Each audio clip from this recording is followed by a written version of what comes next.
Welcome here to the Bruins Beat on CLNS Media post-game edition. This is Jimmy Murphy alongside my co-host Joe Gill. Hello. And Joe's being a bit of a pansy tonight, but it's okay. Joe, you feel sick. No big deal. Let's talk some hockey.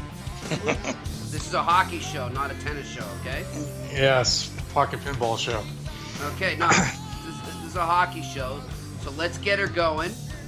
Let's get this going here. The Bruins squeeze out a 5-3 victory over the Minnesota Wild, Joe. Following a game on Saturday in which we can both agree a real crummy start, and that's obviously been something that's plagued them throughout the season, but they are battling injury issues, and they are, dealing with a lot of lineup changes and in-game changes, and it's understandable.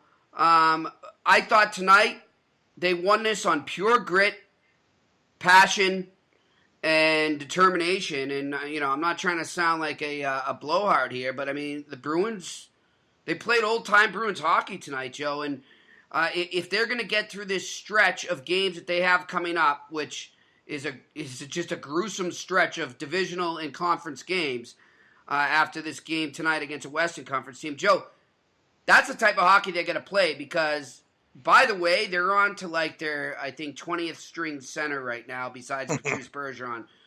Your thoughts on tonight and what they got to do going forward? Well, I mean, it was a good effort. They shook off that first goal and then they put a 4-1, built a 4-1 lead. But then yet again, got a little too hairy at the end there. Tuukka made some big saves, which he'll get no credit for. But a win's a win's a win anyway you cut it in this league. So. I mean, I don't even look at it that way, Joe. I love this win. I love this win because, look, I think that the Bruins can be the team they want to be and really be up-tempo and attack when they're fully healthy. But finally, it seemed that this team accepted what they are at this current moment, and that's basically a bunch of ragtag makeshift lineup, and they need to just go out there and try their hardest and buy into the same system. And I tweeted it a couple minutes ago before we got on here, Joe. It's kind of ironic, but they're playing the type of hockey that so many people bitched about when Claude Julien was here before he got fired in favor of Bruce Cassidy. That type of hockey that they bitched about is what won this game tonight. You agree? Right. True. No, I agree. Yeah.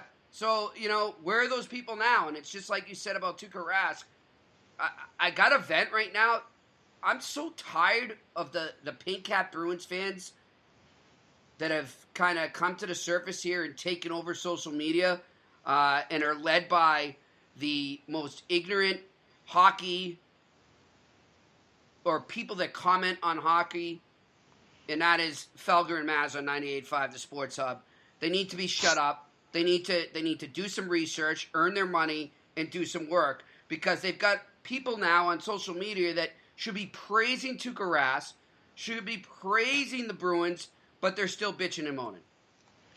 Well, that's what this city is. We already kind of talked about this before, that people are just spoiled rotten. They have to find something to complain about. We should be thankful that we live in this golden era of championship palooza, if you will.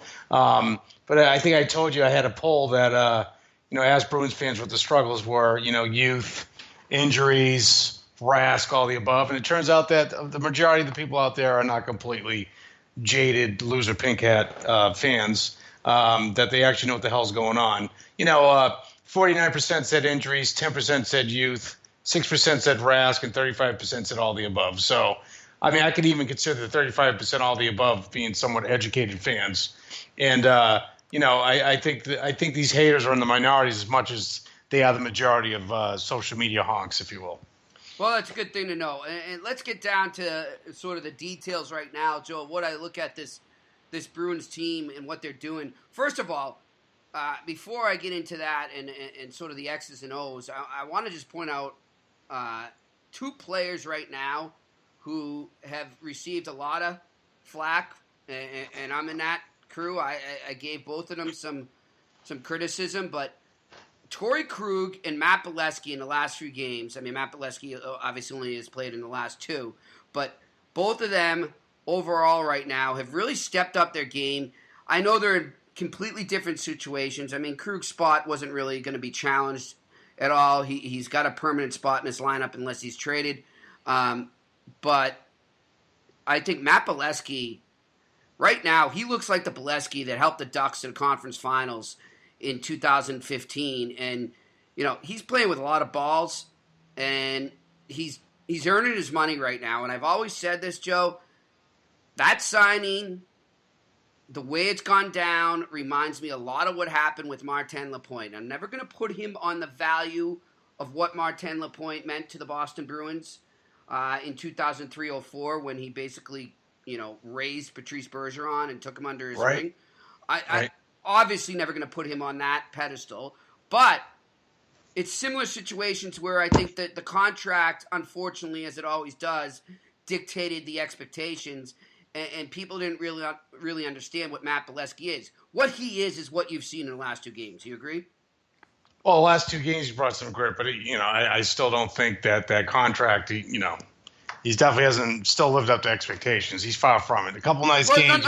But you're not getting me. He is living up. If you have realistic expectations of what the player is, he is living up to them, and he has 75% of the time. The problem is his contract doesn't match the player he is, and that's not the player's fault. Yeah, that's true. That's the same thing we say about Rask. I guess you're right. Yeah, I think Rask is a lot closer to his contract than Bolesky, though. Well, I mean, no, it's Bolesky harnessed a good year and hit pay dirt. That's it. Well, we can't blame the player for what the market was. So right, and so take that contract aside right now. I think Matt Bolesky is being the player that Matt Bolesky can be, and if that continues at this time that the Bruins are in, with all these injuries, that's huge. I mean, that's exactly what they need right now. A veteran guy coming in and just playing balls to the wall, and the young kids seeing that. I mean, look at Charlie McAvoy right now. That guy's playing like Scott Stevens. Stud. And by the way, he's going to pay for it real soon. Ennis got him, but Ennis is a lot smaller than him. But sooner or later, Charlie McAvoy is going to get knocked into like 3 worlds away here from now, and he's going to get hurt. That's my 2 cents. Oh, he's playing with fire right now. Yeah, no doubt. I mean, if you're a veteran, you're going to be like, "Hey, Rook, settle the hell down here. Settle down." Well, you saw Bjork get blown up today. So I mean, the kids, one guy that kind of stepped up today, a guy I called out is Frank Petrano because he's pretty much been MIA for about a year and a half. So it's nice for him to get on the board finally. Yeah. No, I tweeted yesterday, I think it was, and I've been hearing a lot on Frank Petrano right now, both internally around the Bruins and league-wide. His name's out there, and he's definitely available if a team gives the Bruins the right offer. So what he did tonight only may increase that chance that he's not in a Bruins uniform much longer. But that being said, that might get put on hold because of the lack of bodies up front that the Bruins have right now. And speaking of, Joe, we get news today. David Krejci, injured reserve now. And good no Lord. timetable on when, the Bruins, I guess you could call him their 1B center, is going to come back. And you look at the big picture, too, with Krejci. I mean, I know he played, was it a whole season or just short of last year, but I mean, overall, the last few years, this guy's had some issues injury-wise, and well, he was beat up last year too. I think he was beat up. He just toughed it out, and I think he's paying for it now. And it makes you think, well, what's ahead? And how old is he? 32, 33? No, he's 30. He's 30. Okay, even worse. Okay, so his body's definitely breaking down. I mean, there's no doubt about it. Yeah, he's the funny thing is he's not a physical player, so that's kind of he just seems he's in the wrong place at the wrong time. It seemed like he just has these ever since he got hurt in the 2010 playoffs. He got the wrist broken. Ever since then, it's been 11 and 13. He stayed healthy, and where they go to the Cup. So all the other years he really couldn't. So yeah, but it makes you wonder. I mean, all of a sudden, if that's the case, and they can't necessarily depend on him this season or going forward. That's going to be something interesting to watch because I'll tell you now, Joe, Thursday I was at the Bruins Vegas Golden Knights game, and up in the press box, first off, before the game, I'm down in the media cafeteria room, and you've got Cam Neely and George McPhee at one table, alone, talking. And then you got Don Sweeney, some of his assistants, and Kelly McCrimmon of the Vegas Golden Knights sitting at another table. Neely and McPhee get up and kind of walk outside and talk alone. And then I saw him talking again in the press box. I then get to my seat, and Shea Theodore, the highly touted young prospect defenseman that the Anaheim Ducks did not want to lose in the expansion draft, and we're hoping would eventually be a 1 or 2 defenseman on their blue line. He's sitting there as a healthy scratch for the Vegas Knights. He spent the majority of this season so far in the minors for cap issues, but still, why couldn't you figure out another way to solve those issues when you have such a talented guy like him? He's on the block. I'm telling you right now, and I talked to scouts that night, and I've talked to him since. He's out there, and the Vegas Golden Knights will listen, and I wouldn't be the least bit surprised if Don Sweeney, who was cited at the Providence Bruins game on Sunday along with 14 other NHL scouts, is in talks for defensemen. But now, with the news of Krejci, does that switch gears? And so I'm going to ask you, in a long-winded way there, I apologize, do they need a defenseman more, or do they need a center right now? Oh, God, I don't know. I mean, maybe both. I mean, I think they need a center right now. Krejci gone for most of for probably, I don't know, maybe the year. I think they really, and Backus is out for 8 weeks. I mean, Spooner's injured. I mean, I would say I would have to go with, I think, center, to be honest with you. Yeah. I mean, they're decimated. I've heard Bruce Cassidy talking about, injuries come and go, but they're never in big chunks, like big lumped up together like this. This is just insane. It's interesting. I mean, I agree with you. It depends on where you think you really are. I mean, are you what we all thought, and it seemed that the Bruins finally admitted at the beginning of the season? Are you a borderline playoff team, or are you going for it more? And if you're going for it more, then I'd say, yeah, if I'm making a deal, or if I am looking around right now to kind of help this depleted roster, I go for a center. But at the same time, if I'm thinking now and the future, I go with the blue line. I really do, Joe, because as the year goes on, they're going to have to rest Chara more. As the year goes on, McAvoy's bound to hit a rookie wall. And Carlo's kind of been borderline sophomore slump. McQuaid's out. Miller looks like shit. Recently, yes, he does not look good. And the game, Osma's not good. The game today really comes from the back end out, right? And if you can get a guy like Shea Theodore, I mean, if for our listeners that are listening right now, and for our listeners don't know who he is, you go get him. If he's there, forget about it. Do what you got to do right now to get him, and then deal with the center thing later. Maybe you get a third-line center or, a serviceable center in the deal from Vegas. You make it a bigger deal. Maybe you include Bolesky. Who knows? Or Frank Vetrano. Frank Vetrano, if he can find his game, is very desirable if I'm another GM, Joe. I mean, he's got, what, 725 as a cap hit? He might have a case of the Jimmy Hayeses where he just will not perform well in his own backyard. Because you see what Jimmy Hayes is doing with the Devils right now. So yeah, it's been a case all along. I mean, I look all the way back to like Kevin Stevens when he came home, or any other. Bobby Carpenter played okay, but he wasn't that great when he played for the Bruins. So I mean, that's always the case. I agree with you there. I say the Bruins right now, they got to go hard after Theodore. Think about that top four right now. Carlo, scary. Chara, McAvoy, and Theodore. If you could do that. I mean that's good. I mean, because the Postman kid is not good. He's what? He's a seventh guy. I mean, what do we expect from him? Oh yeah, I know. Yeah. I mean, yeah, you're right. I mean, it depends. They need to tread water for a while because they're gonna be undermanned. These kids, we're gonna live and die by the kids, I think. So. Yeah, I hear you on that. I got to ask you, Joe, the game tonight, though, back to what we were saying about them winning through grit and kind of a makeshift lineup and that. Tim Schaller gets the empty net. Pretty. I mean, it's an empty netter. It's not the biggest accomplishment in the world. How many times, Jimmy, in the past have they not able to get that empty net to ice things away? So, and I gotta say, man, I gotta give Don Sweeney credit for Schaller.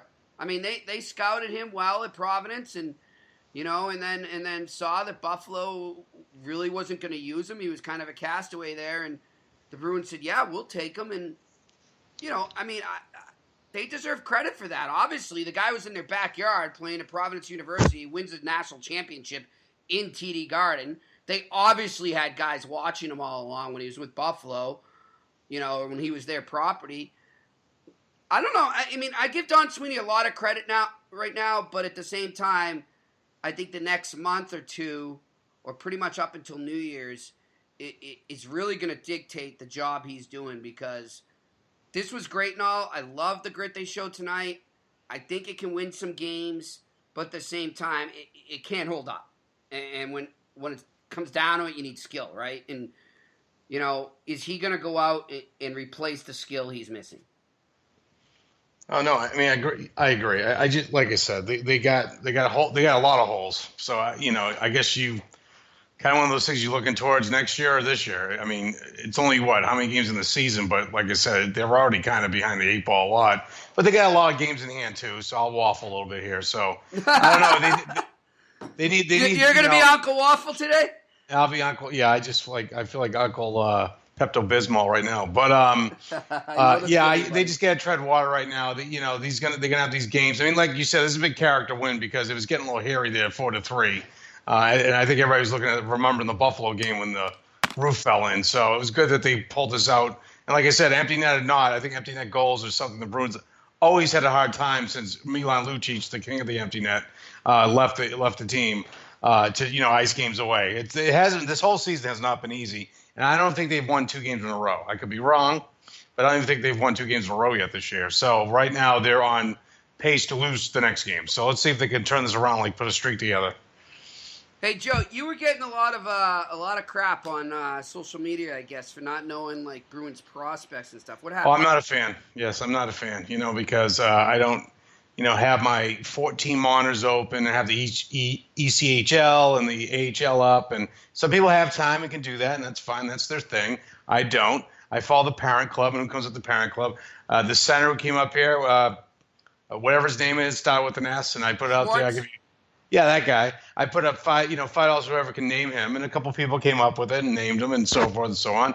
And one guy actually, called me out, so I wasn't a fan, and he's like, I go, so why do you follow me? He goes, well, because you blocked me on Facebook. And, because we make fun of you and all that. And I guess he forgot there's a block feature on Twitter, too. So, yet again, the hammer has been the guillotine. The guillotine comes down, just sever heads. So that's how we do. Joe. Don't Jimmy Murphy. Come on. I know you riled my cage. You riled the cage. People rile the cage. And you know what? They're going to just get bit by the lion. That's just how it goes. Yeah, but bite him back. Don't block him. Bite him back. Dude, you know what? 44. I'm 2 years older than you, even though you're probably close to 60. Body-wise. But I just don't have time for this shit, man. Come on. I've been doing the social game for 10 years. If you don't have I'll go back and forth with you. But if you swearing and name calling and being not cool. And being as they said on Saturday Night Live, being retarded, then I don't have time. I know, but I mean, I got no time. Listen, I mean, he does have a point. We got to. I mean, I agree with you. I don't have a lot of time either. But the way this Bruins season is going, I know you got to have your scorecard. Yeah, I mean, the Providence Bruins have basically become the Boston Bruins. So we got. I know. I got to. We got to know these guys coming up, and I'll ask you, what have you thought of that Schwartz kid so far? Well, I mean, I heard his name mentioned a couple of times. I didn't. I mean, you probably closer eye to it than me. I mean, I thought the guys. No, I'm just saying. What have you thought of the last couple games when he's played? What have you thought of him? I haven't really noticed him, to be honest with you. That's not a bad thing, I guess, when you're a call-up, right? And you're a rookie. I mean, you're not making mistakes, right? Yeah. So that's not a bad thing. My whole problem with them is, yet again with the Tuukka stuff. Anytime they're letting guys behind the defense, which they do a lot of it, and this is the whole thing. I know we're going back to the Tuca train too, but when you got young kids, they're going to make more mistakes. It's just what's going to happen. And he can't, like that 2-on-1 today in the cough up there. He made a huge stop on the penalty shot, which not many people give him credit for, of course. But the defensive breakdowns and the turnovers are those are driving me bananas because they're like every game. There's like 3 or 4 of them. So at least that get a little hairy. But if these kids can step up and gel, like I said, DeBrusque has been phenomenal since he's been up here. For the beginning of the season, he's played very well, very consistent. I was kind of looking at him today. I'm like, if Sergei Samsonov and Tyler Seguin had a kid, I think it'd be him. It's kind of weird. I'm like, wow, that looks like Samsonov and it looks like Seguin. Yeah, but the difference between DeBrusque and Sergei Samsonov and Tyler Seguin is DeBrusque has balls. Yeah, well, come on. He goes to the net. Sammy was a nice little player, dude. He was a great little player, but he didn't go to the net. And neither he's a little Russian. And neither does he still not go to the net. DeBrusque is like, I think DeBrusque is a freaking cannonball. I love him. Do you think he's like Brad a little bit? I've been trying to think of the comparison to him. I wouldn't say he's Brad Marchand. But he's got that little tenacity to him, and he's got tenacity. I'm trying. I'm going to show my age here. Are you going to say he has a hot sister and mother and girlfriend? I'm not. I'm not like you, Joe. I'm backing away from that. I didn't mean boyfriend. I meant girlfriend. Well, we don't know. That's totally okay. Yeah, but there is usually a rather good-looking contingent around him when he walks out of the games downstairs. I'll tell you that. But back to who he reminds me of. I'll get back to you on that. But all I have to say is what I like most about him, and I'm gonna this is gonna be a stretch a bit, but he reminds me, and I referenced this year earlier. He reminds me a bit of Patrice Bergeron when he was a rookie, and just sort of, and obviously we've seen it as Bergeron has become one of the best players in the NHL, but just this sort of like,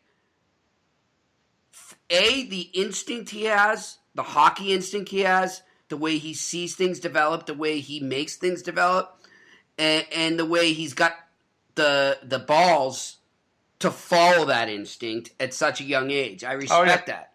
And it's gonna again burn him. Of course. And that's fine, but I like it right now. Like for a guy his size, he's got a lot of guts, and he's got, no matter what size it is, he's got a ton of instinct, and I think that's gonna pay off huge. Oh, how about Kenny Linsman?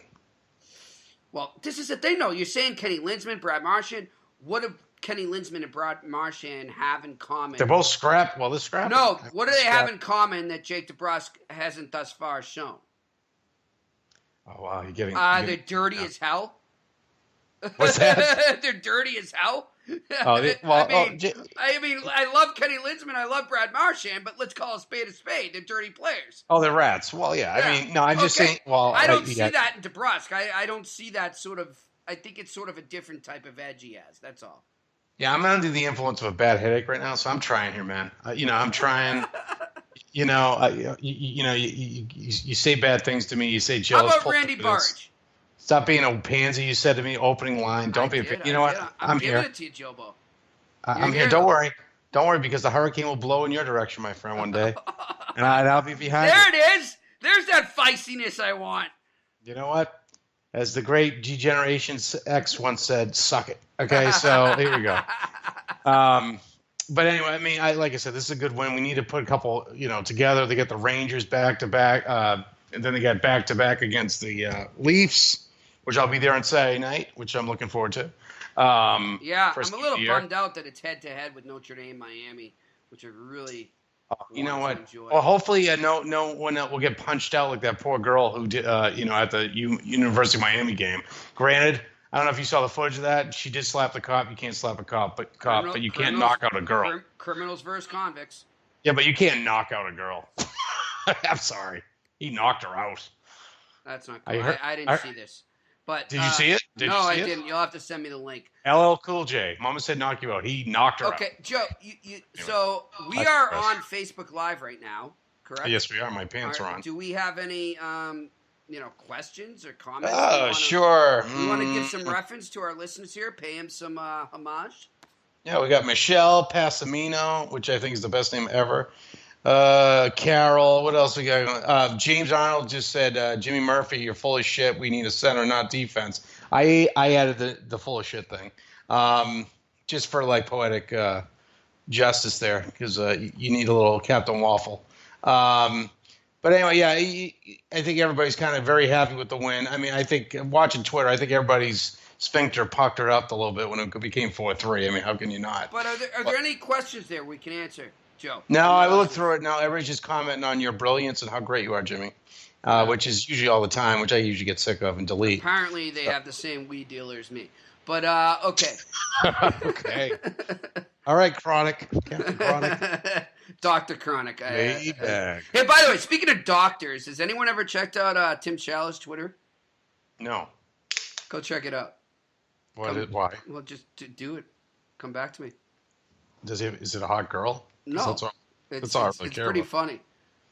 All right, I'll check that out because I'm actually broadcasting from my phone. So that's Oh, okay. Well, he refers to himself as doctor. Oh, I think I've heard that. Yeah. And how about Doctor Score More Goals? I don't know the meaning behind that. Where it comes from. Well, Maybe I should ask him. Yeah, well, because you have the press pass, why don't you ask him? I think that might be a topic of conversation tomorrow. I mean, I can't really ask him for my man room surrounded by Star Wars toys. You're the one who has a press pass. No. Why don't you use it, Captain Waffle? Jesus Christ, use your superpowers. Your man room is surrounded by Star Wars toys? I have Bruins stuff, of course. Okay. I'm a Star Wars nerd as well, and I got it's between sports and Star Wars. I mean, does it get any better? I mean, I don't think so. Mine's better. Yours is surrounded by the banana splits and probably trolls. Is that about right? No, bananas definitely.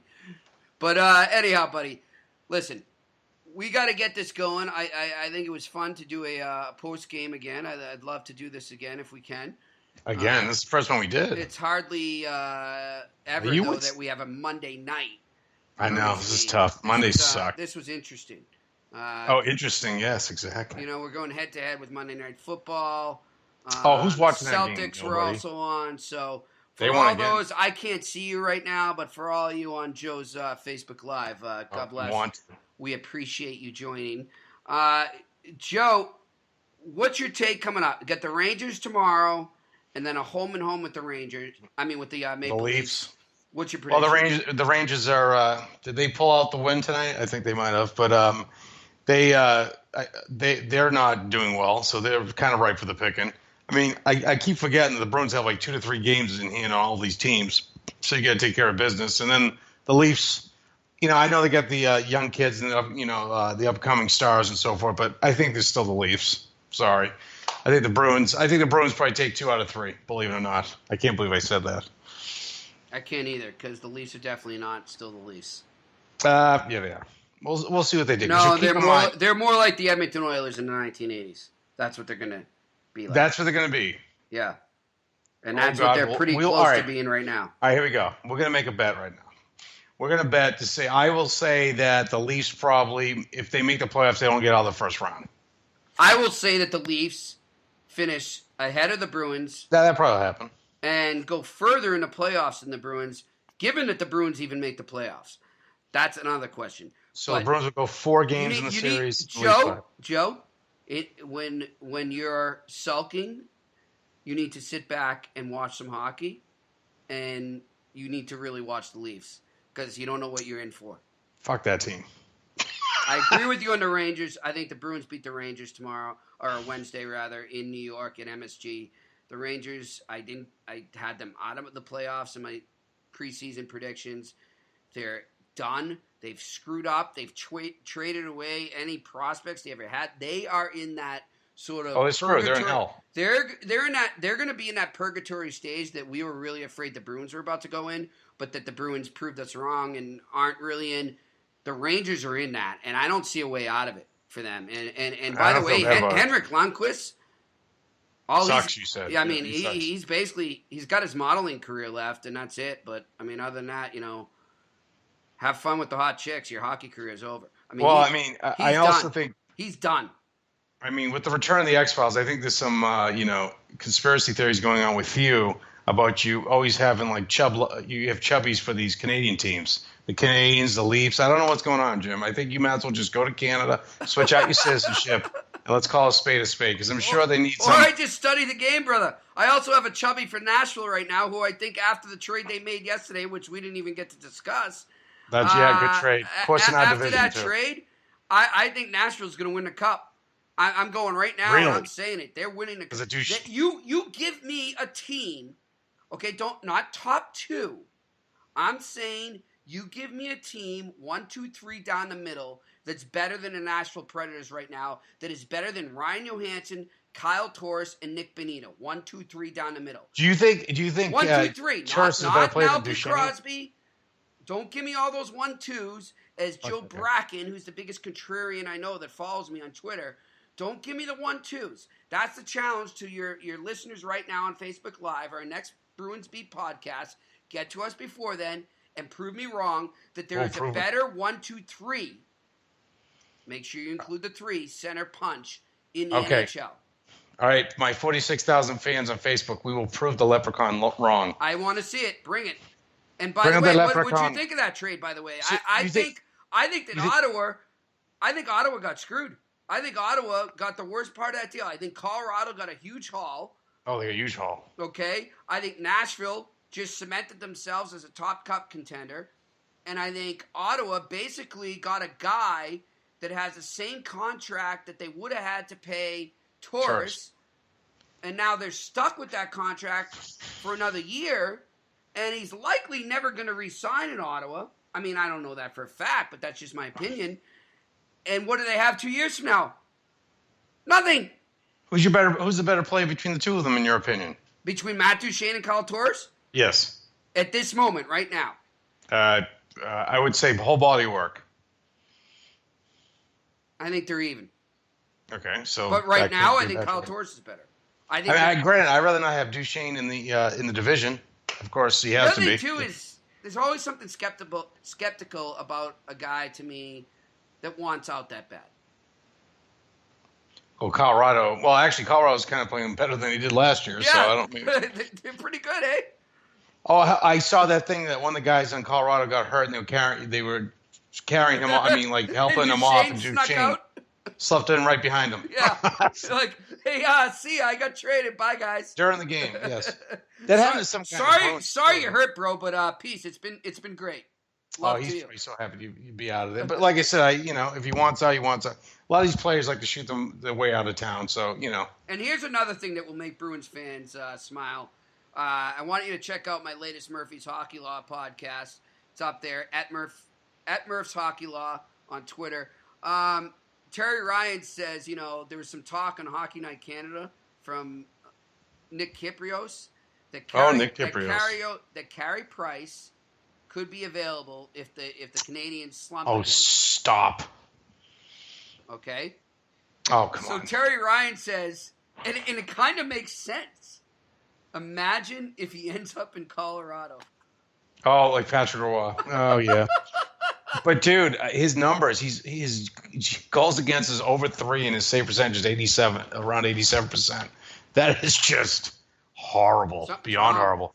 And I wonder if they're treating him like they treat Tuukka Rask. I don't think so. And do you think he's got an injury for real right now? I don't.